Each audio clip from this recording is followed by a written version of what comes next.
Hello everyone, welcome once again to another episode of LV Amor Vlogs. Today, let me share with you again my favorite topic, which is death. So, death is not a sheriff dragging us to court. Death is a humble servant ushering us to the presence of a loving God. End of quote. Benjamin Franklin once said, "In this life, nothing can be said to be certain except death and taxes." No? So today, with a lighter touch, please allow me to compare death, taxes, and we have to include resurrection. No?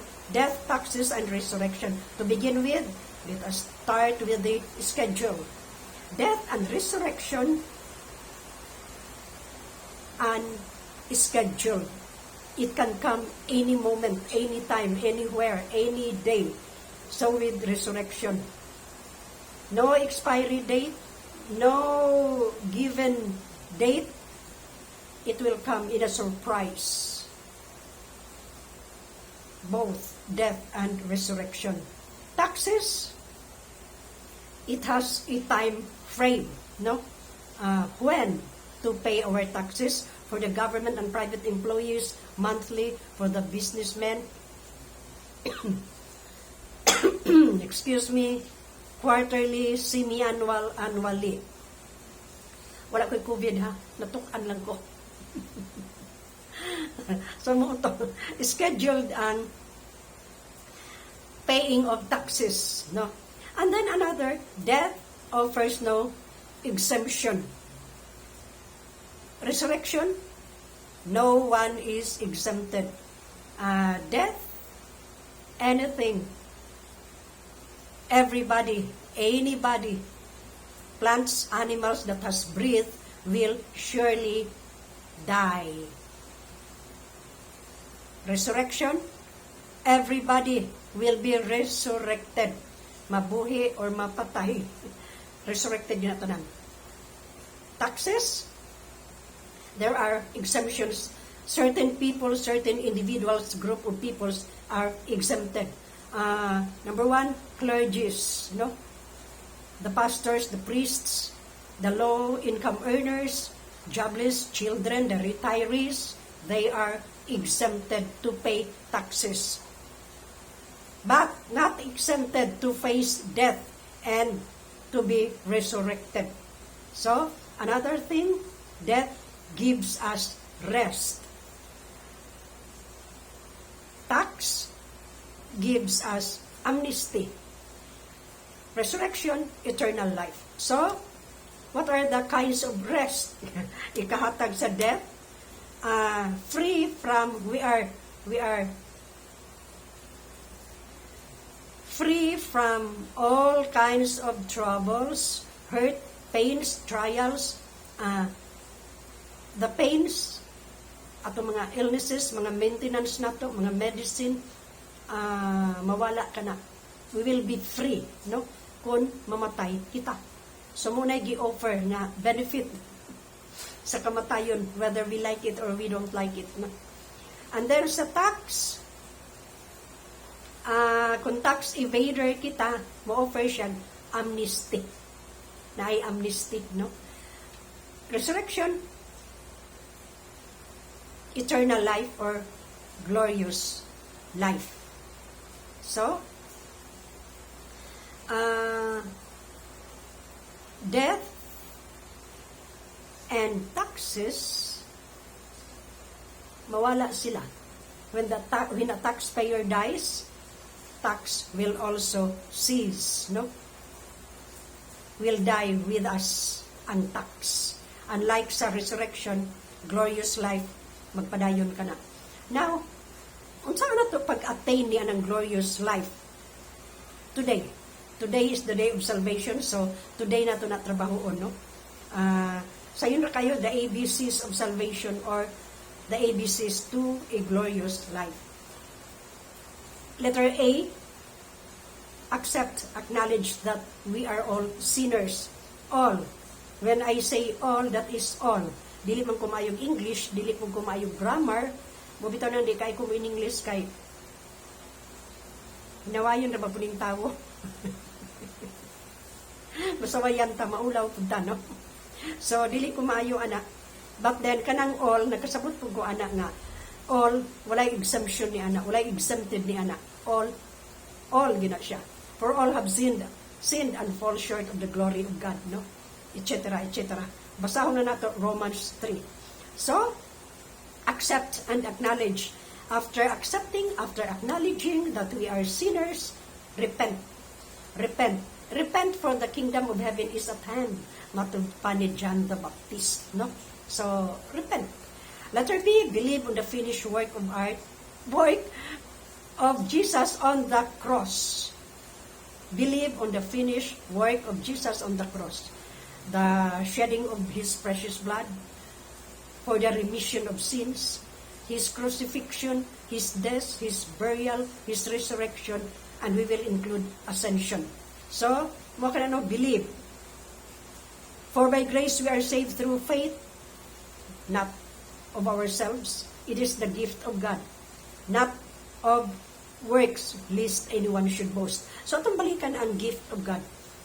Gift, dili na siya gift kung dili na to i-receive, dili na to i-unwrap, dili na to i-unbox, and accept. So, we have to accept our salvation. For by grace we are saved through faith. So, faith alone, without works, can save us. That is for the church age.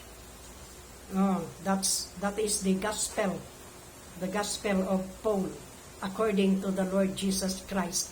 Kay si Paul, manggod mo, igingnan sa Ginoo nga, you go to the Gentiles, ayaw diha sa Jews, diri ka sa Gentiles. So, thankful ta ni Paul nga, mituo siya sa sugo sa itong Ginoo. So, ana na siya, no?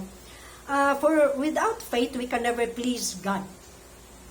And then, faith produces good works, but good works cannot produce faith.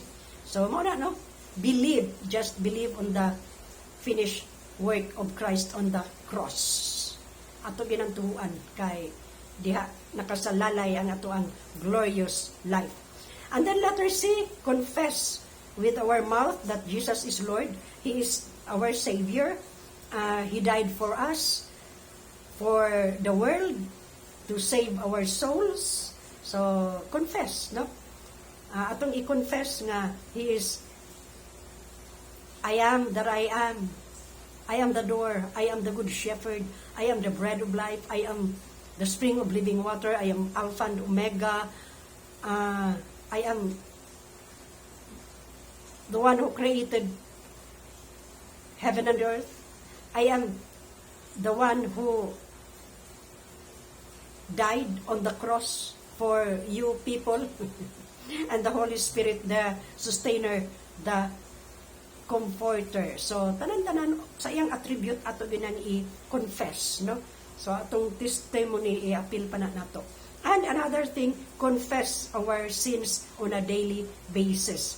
If we confess our sins, He is faithful and just to forgive all our sins and to cleanse us from all unrighteousness. The cleansing, that is the most important. So, mao manggani ka na nga, atong i-confess aron ang iya ang disiplina medyo dili ra kayo sakit kuritra dili kusi munang mingon nitag anong gingunani man kunimo Lord o walang ta kay balo nga ato ng mga unconfessed sins diretso niya i-confess diretso sa Ginoo, no? So mo kana A, B, C. So mingon din na uban, dili man ko magkasala, wala ko magpakasala, wala ko mangawat, wala ko magpatay og tawo, wala ko magdaran, enumerate din nato ang tanang mga sala. But whether we like it or we don't like it, we agree or we don't agree, sinner gayud kita. Let me share with you the threes sa atong mga sala. Una, lust of the flesh, the lust of the eyes, and the pride of life. Kanang pride of life daan hagbong na ta. Kanang flesh o kanang lust of the eyes, sala taana. And then another three, in words, in thoughts, and in deed. labi na ginang thought. Sala, nakita ni anak, and everybody is committing those sins. Kani pa, we are engaging every second, every minute, every hour, every day, aning tulo. The flesh, the devil, and the world. Kana. So, sinner ta, wag kita ka-escape, anak, makasasala kita. Kanang katong siyam nga kong dimension, wag yun makalusot ato. Lingon niyo ba? Wala na siya sala, kay balaan na siya. Wala makasasala kita tanan. Sala kita tanan, no? So, wala yung exempted ni ana. So, again, maunang tingali kadtong mga igsuon, ang ato ang Bible text, 1 Corinthians 15 verses 1 to 4, Romans 3, Hebrews 9:27. And as it is appointed unto men once to die, after this the judgment. So, today is the day of salvation. Not yesterday, not tomorrow, because tomorrow might be late. So, karon. Ang atong pilion karon mo ay mo determine sa atong kinabuhi after death, no? And so another thing na idaghan ana nga, many who seek God at the 11th hour die at 10:30. So again, mga palangga, today is the day of salvation. Have a good and godly day, and please subscribe.